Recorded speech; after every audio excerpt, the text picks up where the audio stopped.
Education ground চ্যানেলে সকলকে জানাই স্বাগত। আশা করি সকলে ভালো আছো। আমি তোমাদের সঙ্গে সৌরভ। আজকে আমরা ম্যাথমেটিক্সের একটি প্র্যাকটিস সেট নিয়ে এসেছি এবং এই প্র্যাকটিস সেটগুলিকে আমরা কি করব, সলভ করে কিন্তু যে সমস্ত অঙ্কগুলি দেওয়া রয়েছে প্রিভিয়াস ইয়ারে কোনো না কোনো পরীক্ষায় কি আসা অঙ্ক, কারণ কি প্রিভিয়াস ইয়ারে অঙ্ক থেকে কি আমাদের পরীক্ষায় কি হয়, অঙ্ক রিপ্রেজেন্ট প্রিভিয়াস ইয়ারে কি টাইপের অঙ্ক এসেছে তা আমাদেরকে জানা দরকার।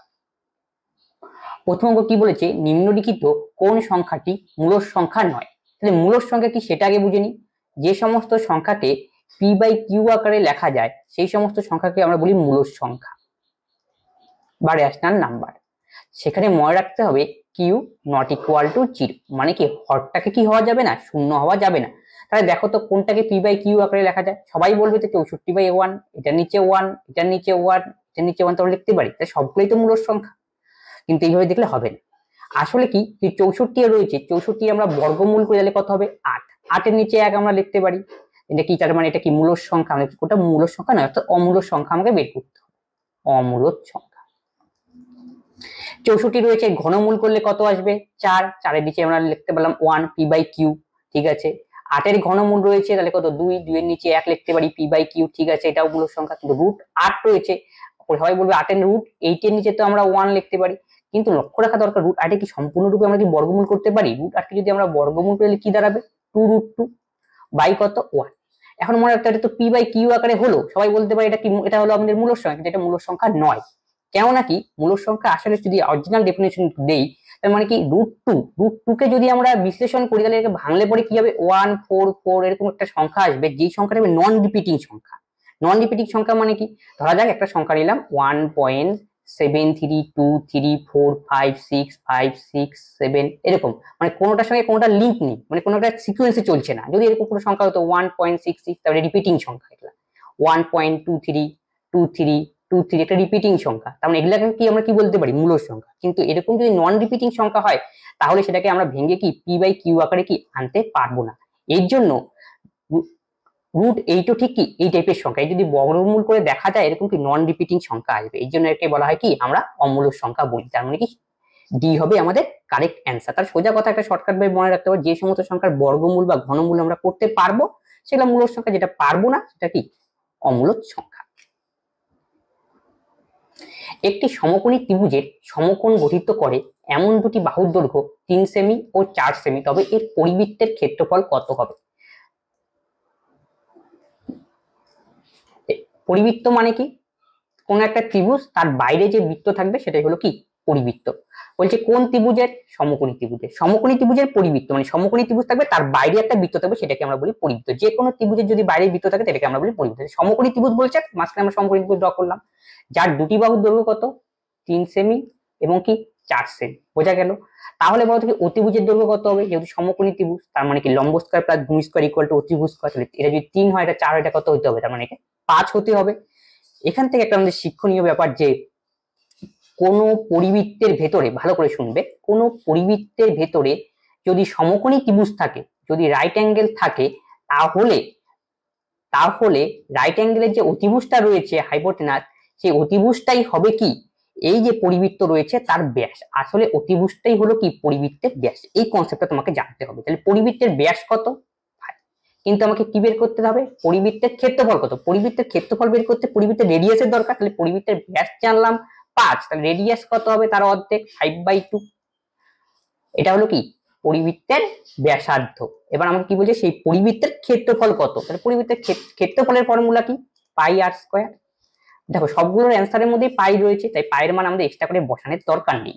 আর কত 5, তাহলে 5 5 কত 25 আর 2 দোকানে 4, তাহলে কত ভাগ করে দাও, তাহলে কত হয় 4 6 কত 24, 1 10, 4 দোকানে 8 20, তার মানে 6.255 হবে আমাদের কারেক্ট অ্যান্সার। প্রশ্ন অনুযায়ী অপশন ডি। তাহলে বোঝা গেল দুধ ও জলের মিশ্রণের 2/3 ভাগ ছিল দুধ, 21 লিটার মিশ্রণ ছিল, যদি এতে 4 লিটার জল যোগ করা হয় তাহলে নির্ণয় করো নতুন মিশ্রণের দুধের শতাংশ কত হবে।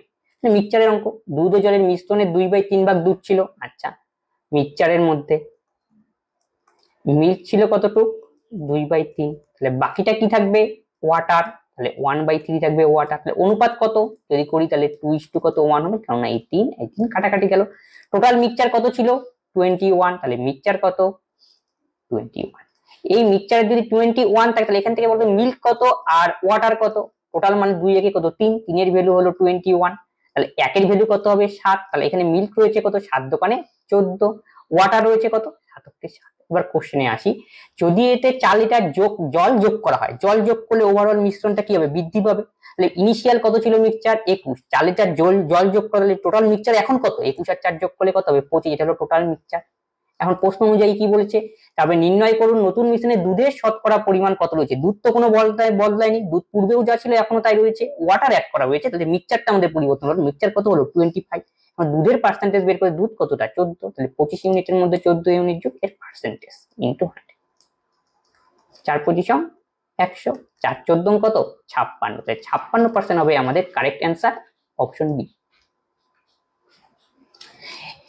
একই শীর্ষবিন্দু ভাগ করা একটি আয়তঘনকের 3টি পৃষ্ঠের ক্ষেত্রফল যথাক্রমে এত 20 metre square, 32 metre square, 40 metre square. তবে আয়তঘনকের আয়তন নির্ণয় করো। তাহলে আয়তঘন মানে কি, একটা মনে করো বাক্স ফিগার, সলাইয়ের বাক্স বলতে পারি বা হারমোনিয়াম, এই টাইপের ফিগারকে আমরা বলি আয়তঘন। আর লুডুর চক্কাকে আমরা কি বলি ঘন। এরকম আয়তঘনকার ফিগার রয়েছে যার 3টি পৃষ্ঠের ক্ষেত্রফল দেওয়া রয়েছে, একটি পৃষ্ঠ, দুটি পৃষ্ঠ আর এই পাশেরটা।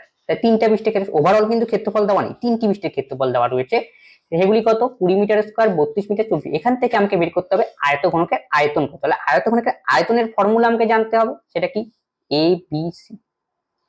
দেখো তাহলে আয়তঘনকের আয়তন কত হলো এ বি সি, তাহলে 3টি পৃষ্ঠের ক্ষেত্রফল রয়েছে। তাহলে আয়তঘনকের যদি আমরা বাহুর দৈর্ঘ্যকে এ ধরি, প্রস্থকে বি ধরি এবং হাইটকে যদি সি ধরি, তাহলে একটি পাশের ক্ষেত্রফল কত হবে এ বি, আরেকটি পাশের ক্ষেত্রফল তাহলে কি হবে একই রকম ভাবে বিসি, আরেকটি কি হবে এসি। এই যে 3টা পাশের ক্ষেত্রফল যদি কত ওভারঅল ক্ষেত্রফল কত, সামনে একটা 2 আমরা কি যোগ করে দিতাম, তাহলে 2 into AB plus BC plus C হলো কি ওভারঅল ক্ষেত্রফলের ফর্মুলা, ঠিক আছে। আর 3টি পাশ বলেছে তার অর্ধেক হবে, 2টা আউট হয়ে যাবে, তার মানে AB plus BC plus AC. এটা হলো কি 3টি পৃষ্ঠের ক্ষেত্রফলের টোটাল ফর্মুলা। দেখো প্রত্যেকটার মান দেওয়া রয়েছে, এবির মান কত 20, বিসির মান কত তার মানে 32, তাহলে এসির মান কত 40। উল্টানোটা হতে পারে, কোনো অসুবিধা নেই। এখন দেখো আমরা যদি একটা সেন্স অ্যাপ্লাই করি, মানে এখান থেকে আমার টার্গেট কি বের করা এ বি সি, তিনটার গুণফল বের করা, তাহলেই তো আয়তন হয়ে যাবে। একটু লক্ষ্য রাখো তো দেখি, প্রথমটাকে আমি লিখতে পারি না A B into BC into AC, তাহলে এখানে কি রইল 20 ইন্টু 32 ইন্টু 40। তাহলে গুণ করলে কি হবে দেখো সবগুলো কি স্কোয়ার হয়ে যাবে, তার মানে এ বি সি তার স্কোয়ার। এবার গুণ করে দাও, 4 দোকানে 8, 8 দোকানে কত 16, 3 আর 24 একে 25, তার ডবল জিরো। তার মানে এখান থেকে আমি লিখতে পারি এ বি সি তার স্কোয়ার ইকুয়াল টু 256 মানে কত 16, দুটো শূন্যর জন্য একটা শূন্য, মানে স্কোয়ার স্কোয়ার আউট। তাহলে এ বি সির মান কত দাঁড়ালো 160। এটাই আমাদের কারেক্ট অ্যান্সার, অপশন সি। যদি a plus B plus C is equal to 0, তাহলে a cube plus B cube plus C cube তার হোল স্কোয়ারের মান কত। এটা করার জন্য আমাদের একটা ফর্মুলা জানতে হবে, কি a cube plus B cube plus C cube, a cube plus B cube plus C cube minus 3abc এর ফর্মুলা হলো a plus B plus C into a square plus B square plus C square minus AB BC C. এই ফর্মুলাটা আমাকে জানতে হবে। কি দেওয়া রয়েছে a plus B plus C এর মান 0, তার মানে a plus B plus C এর মান যদি 0 হয় তাহলে দেখো গোটা টার্মটাই 0 হয়ে গেল। তার মানে এখান থেকে আমরা লিখতে পারি a cube B cube plus C cube equal to 3abc। তাহলে তোমাদের পরীক্ষার জন্য কি আমি ডিটেলস বললাম, পরীক্ষার জন্য আমাকে খালি মনে রাখতে হবে যখন কোনো অঙ্কে দেওয়া থাকবে a plus B plus C 0 আর a cube B cube plus C cube এর মান, তখন বুঝতে হবে কি ফর্মুলা আমাদের কি হবে a cube plus B cube plus C cube equal to 3abc। আসলো কিভাবে তা আমি বললাম। এখন দেখো আমাদের কিসের মান বের করতে হবে, a cube plus B cube C cube তার স্কোয়ারের মান, তাহলে এর স্কোয়ার করে দিলেই আমাদের অ্যান্সার। তাহলে 3 3 9 a square B square C square, this is the correct answer, তার মানে option B. 3x² plus ax plus 4 রাশিটিতে x মাইনাস 5 দ্বারা সম্পূর্ণরূপে বিভাজিত তবে a এর মান নির্ণয় করো। যদি কোনো রকম অঙ্ক থাকে, এটা হলো পলিনোমিয়ালের অঙ্ক, যদি বলে রাশিটি x মাইনাস 5 দ্বারা বিভাজ্য, তার মানে কি এটা একটা উৎপাদক, তাহলে x মাইনাস 5 দ্বারা বিভাজিত মানে হলো x মাইনাস 5 ইকুয়াল, যদি আমরা 0 নেই তাহলে এখান থেকে x এর মান পাবো কত 5। এই 5 এর ভ্যালু যদি এই মূল ইকুয়েশনটাকে আমরা কি করি বসাই, তাহলে কি আসবে অ্যান্সার 0 আসবে, সেখান থেকে a এর মান কি আমরা নির্ণয় করব। এটাই হলো কি এটা অঙ্কের লজিক। ওখানে জায়গায় রাশিটি যেহেতু এত দ্বারা বিভাজ্য না দিয়ে বলতে এত এর উৎপাদক এত, একই নিয়মে আমাদের করতে হতো।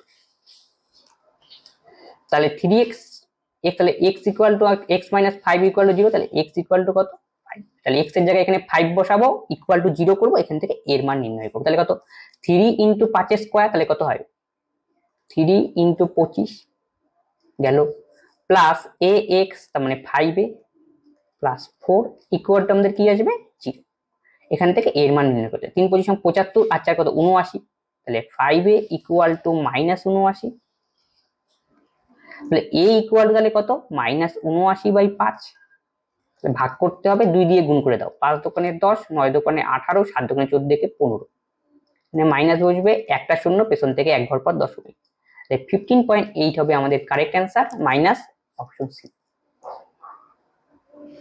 দুটি পাইপ যখন একবারে একটি কাজ করে তখন একটি জলাধার যথাক্রমে 3 ঘন্টা 4 ঘন্টায় ভরাট করতে পারে, পক্ষান্তরে তৃতীয় একটি পাইপ 8 ঘন্টায় জলাধারটি সম্পূর্ণরূপে খালি করে, তবে 3টি পাইপ একসাথে খোলা হলে জলধারটির 1/12 অংশ পূর্ণ হয়, তবে জলধারটি সম্পূর্ণরূপে পূর্ণ হতে কতক্ষণ সময় লাগবে। তো 3টি পাইপ রয়েছে, প্রথম পাইপ ফার্স্ট পাইপ এটা ভর্তি করে, সেকেন্ড পাইপ কি করে ভর্তি করে কয় ঘন্টায় 3 ঘন্টায়, পরেরটা কয় ঘন্টায় 4 ঘন্টায়, তৃতীয় পাইপ কি করে খালি করে। এখান থেকে আমরা টোটাল ইউনিট কাজটা বের করে নিই, তাহলে কত হবে এই তিনটা কি করতে লসাগু করতে, লসাগু করলে কত হবে 60 120,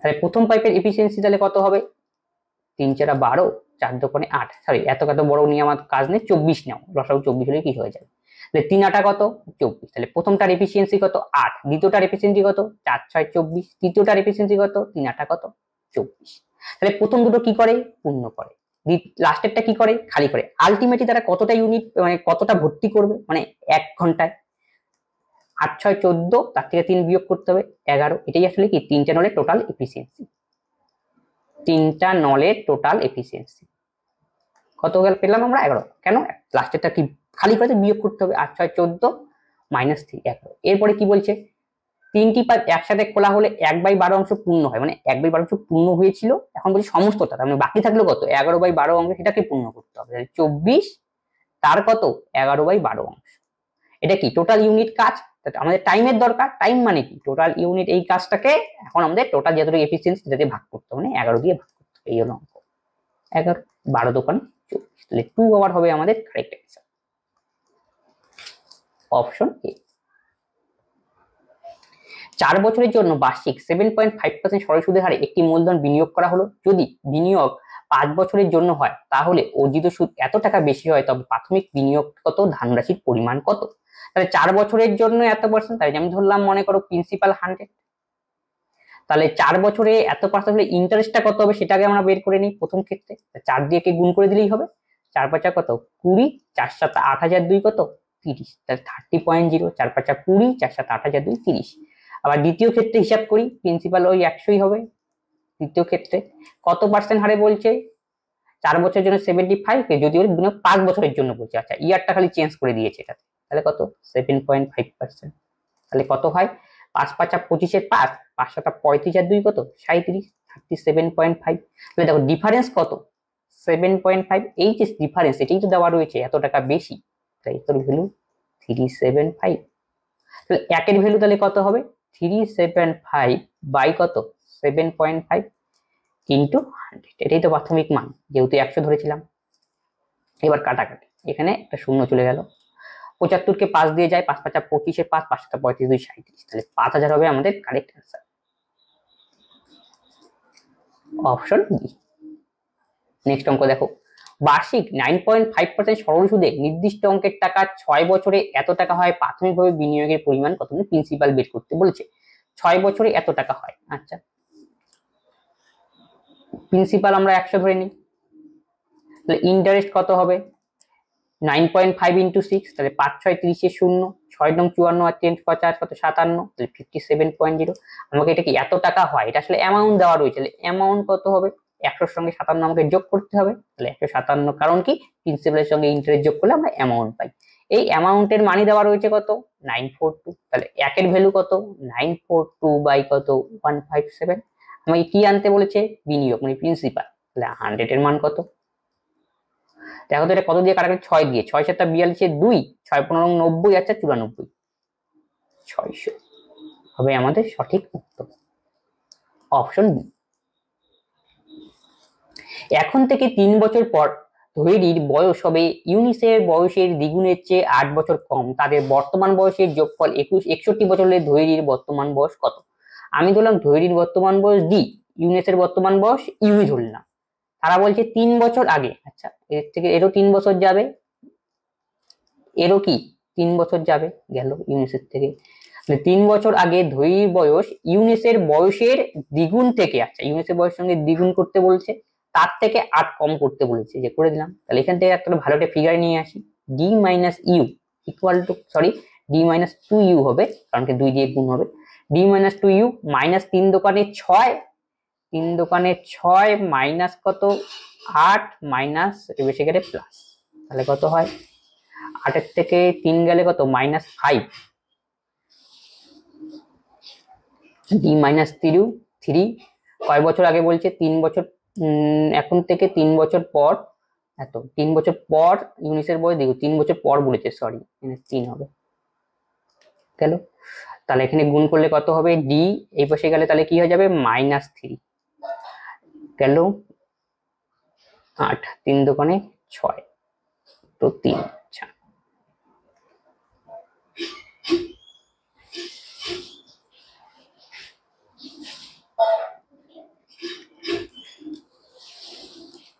তিন বছর, তাহলে ডি প্লাস 3 এখানে তাহলে কত হবে 2u প্লাস কত 6 মাইনাস 8, তাহলে ডি মাইনাস 2u, তাহলে -2 -3, তাহলে আলটিমেটলি -5, তাহলে ডি মাইনাস 2u এর মান কত আসলো -5, বোঝা গেল, এটা 1 নম্বর কন্ডিশন। তারপরে কি বলছি, তাদের বর্তমান বয়সের যোগফল, তাহলে D plus U equal to 61, এখান থেকে আমাদের সমাধান করে কার মান বের করতে বলেছে, ধৈর্যের মান, যে কোনো একটাকে বের করে নাও।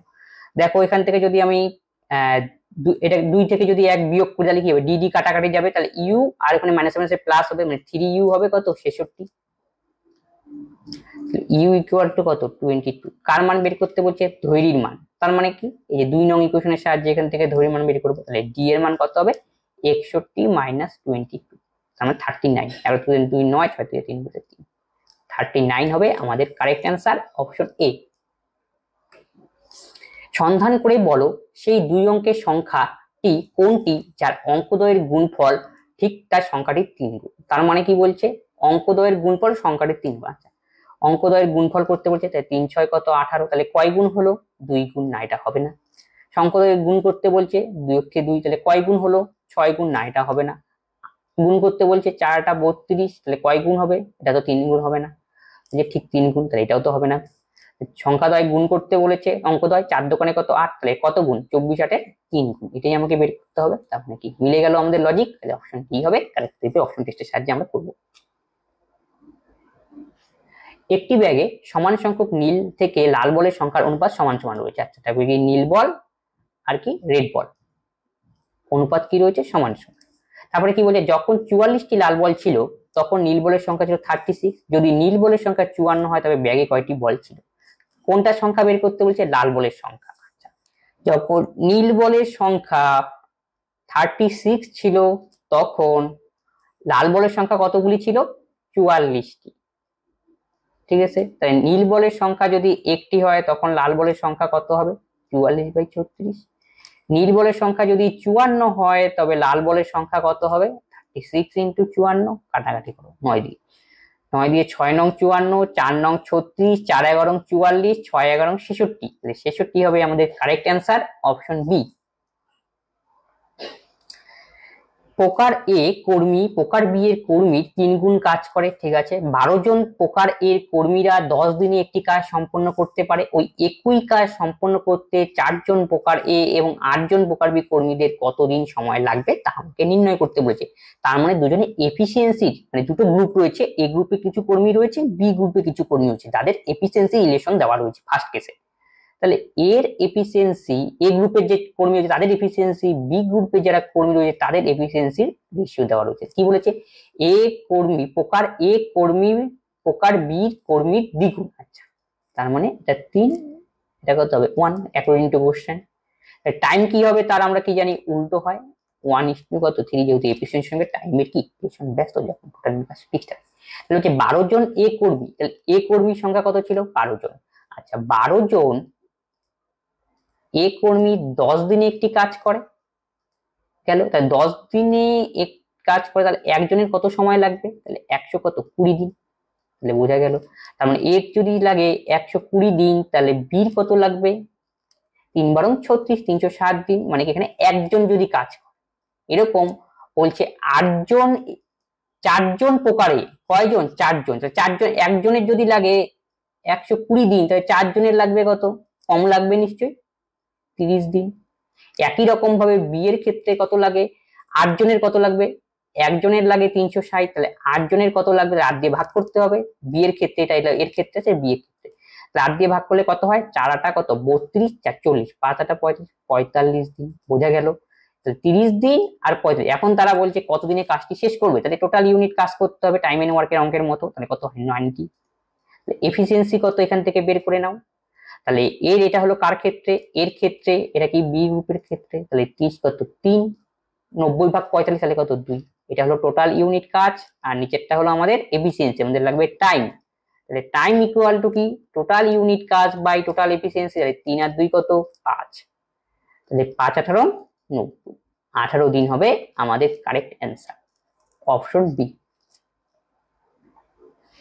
একটি লম্ববৃত্তাকার শঙ্কুর আয়তন যার ভূমির ব্যাসার্ধ তার উচ্চতার 1/3 সমান, তবে একটি গোলকের আয়তন সমান, মানে সমান, এবং তবে শঙ্কুর ব্যাসার্ধের সাথে গোলকের ব্যাসার্ধের অনুপাত কত?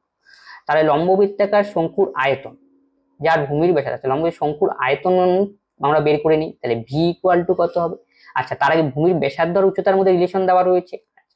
মনে করো লম্ববৃত্তাকার শঙ্কুর ভূমির ব্যাসার্ধ তার উচ্চতার 1/3, তাহলে হাইটটা ধরলাম আমরা লম্ববৃত্তাকার শঙ্কুর ক্ষেত্রে, লম্ববৃত্তাকার শঙ্কুর ক্ষেত্রে হাইটটা ধরলাম আমরা কত 3, তাহলে ব্যাসার্ধ কত হবে? ব্যাসার্ধ কত হবে? ব্যাসার্ধ হবে কি তার উচ্চতার 1/3 অংশ, তাহলে কত 1। তার মানে এটা যদি আমাদের x হয় তাহলে এটা কত হবে? হাইট যদি 3x হয় তাহলে রেডিয়াস কত x, এতটুকু কনফার্ম। তাহলে প্রথমটার আয়তন কত হবে? 1/3 পাই আর স্কয়ার h, আর মানে x স্কয়ার, h মানে কত 3x, এটা প্রথমটার আয়তন। এবার কার ক্ষেত্রে আয়তন বের করব? গোলকের ক্ষেত্রে। এবার এটা হলো শঙ্কুর ক্ষেত্রে। তাহলে গোলকের আয়তনের ফর্মুলা কি? 4/3 পাই আর গোলকের ব্যাসার্ধ আমরা r ধরে নিলাম, এটা হলো গোলকের। এখন বলছে শঙ্কুর আয়তন আর গোলকের আয়তন সেম, শঙ্কুর আয়তন আর গোলকের আয়তন সেম, তাহলে আমরা লিখতে পারি 1/3 পাই 3x³ একবারে করে দাও ইকুয়াল টু 4/3 পাই r³। এই হলো কন্ডিশন। তাহলে পাই পাই ক্যান্সেল, তারপরে এখানে 3 আর এখানে 3 ক্যান্সেল। আমাদের কার কার আগে বলেছে? শঙ্কুরটা আগে বের করতে বলেছে, তাহলে শঙ্কুরটা আগে লিখি x³, এই পাশে লাগবে কত r³, এখানে কত 4/3। তাহলে x বাই r এর রেশিও কি হবে? এখানে ঘনমূল বসবে আর এখানেও ঘনমূল বসবে, তার মানে এটাই হবে আমাদের correct answer, option D.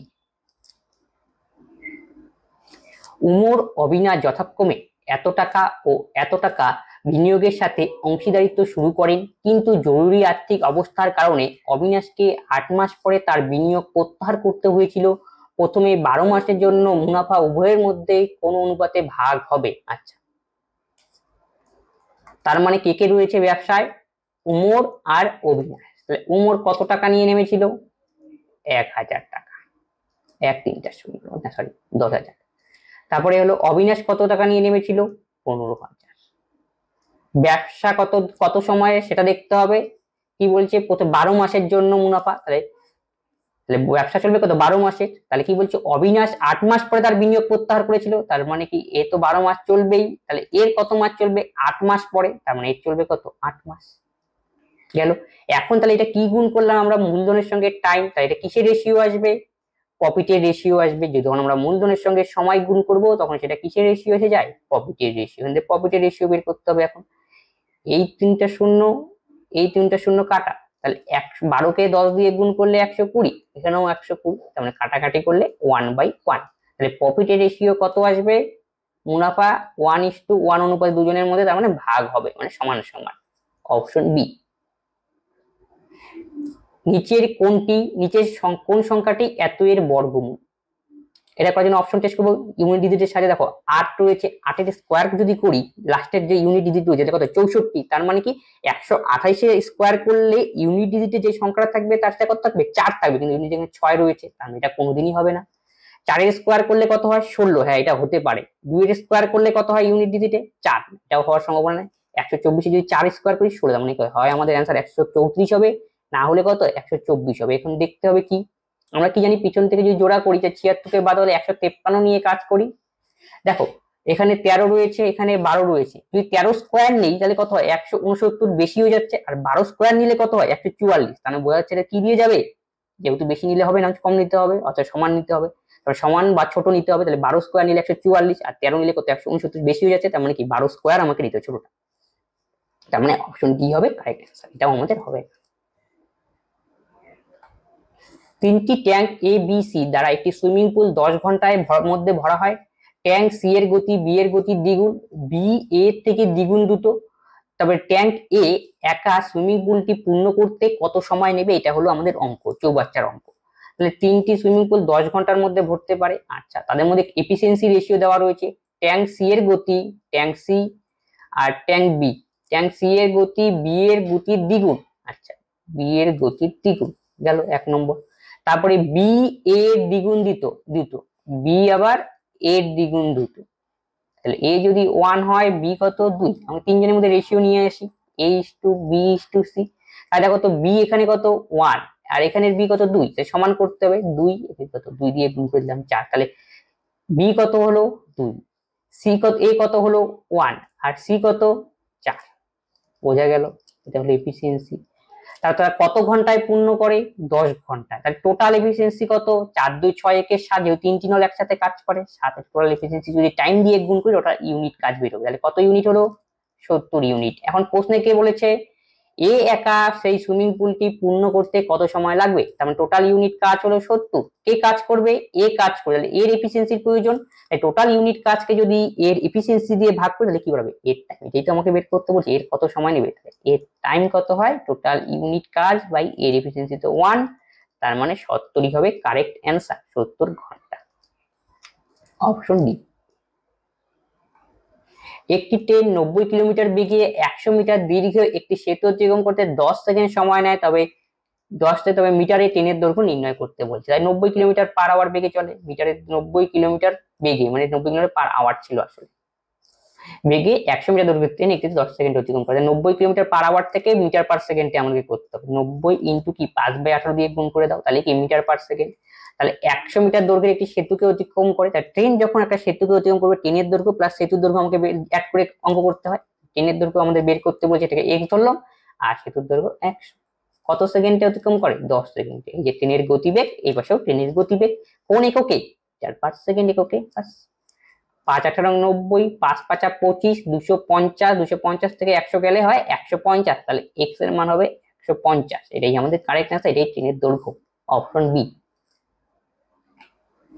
13 metre লম্বা একটি মই একটি জানলায় পৌঁছায়, যা রাস্তার পাশে মাটি থেকে 12 মিটার উপরে অবস্থিত, ওই একই বিন্দুতে পা রেখে মইটি রাস্তার অন্যদিকে ঘুরিয়ে 5 মিটার উঁচু একটি জানলায় পৌঁছায়, তাহলে রাস্তার প্রস্থ কত, তার মানে এই যে একটা মনে করো আমাদের জানলা রয়েছে, যার উচ্চতা কত 13 মিটার লম্বা মই আর 12 মিটার,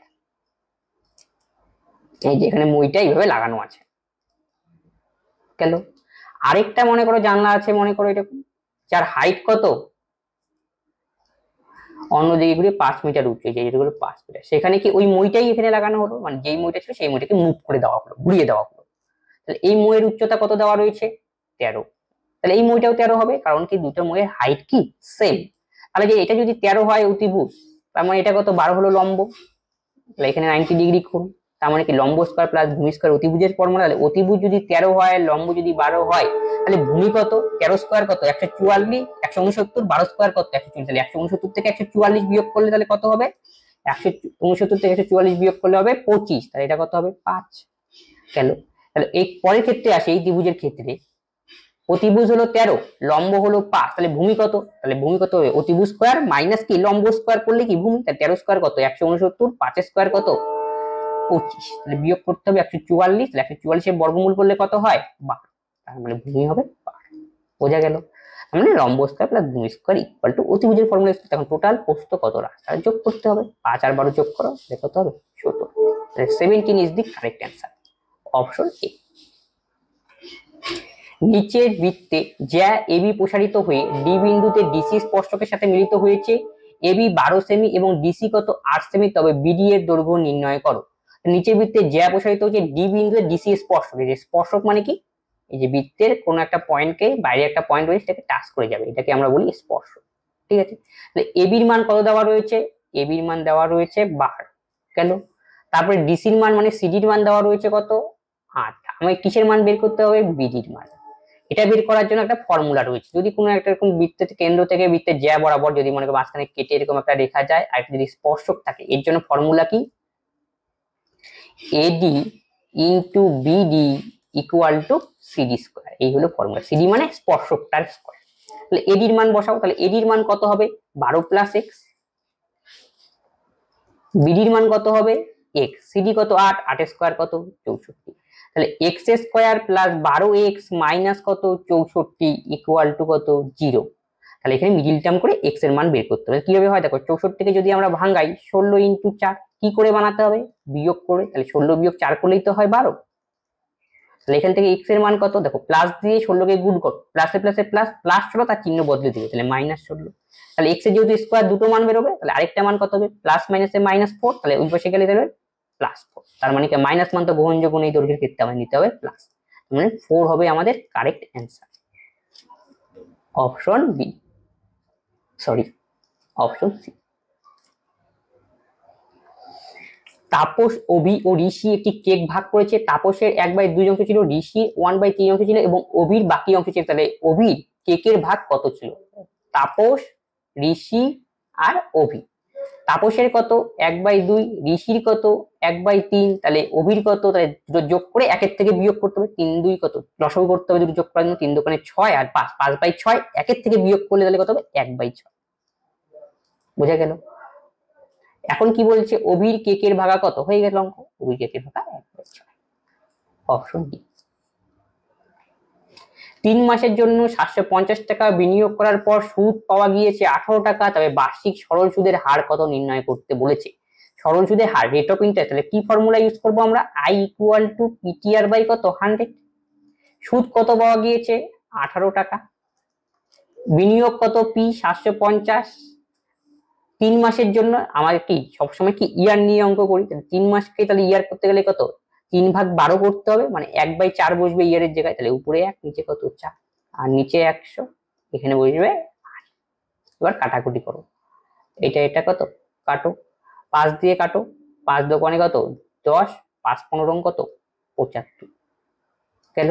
3 দিয়ে কাটাকাটি যায়, 3 6 কত 18, 3 5 কত 15, 4 দোকানে 8, 6 48, আর ইকুয়াল টু 48/5, তার নিচে কত আছে শূন্য নিয়ে আসো, 5 দোকানে 10, 48 দোকানে 96, তাহলে 9.6% হবে আমাদের কারেক্ট অ্যান্সার, অপশন বি। এই ছিল আমাদের আজকের অঙ্ক, এই অঙ্কগুলি প্রিভিয়াস ইয়ার এসেছিল।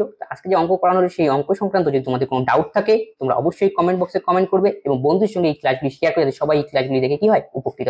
তবে আজকের ক্লাস আমরা এখানেই শেষ করছি, পরবর্তী ভিডিওতে আবার দেখা হচ্ছে, ধন্যবাদ।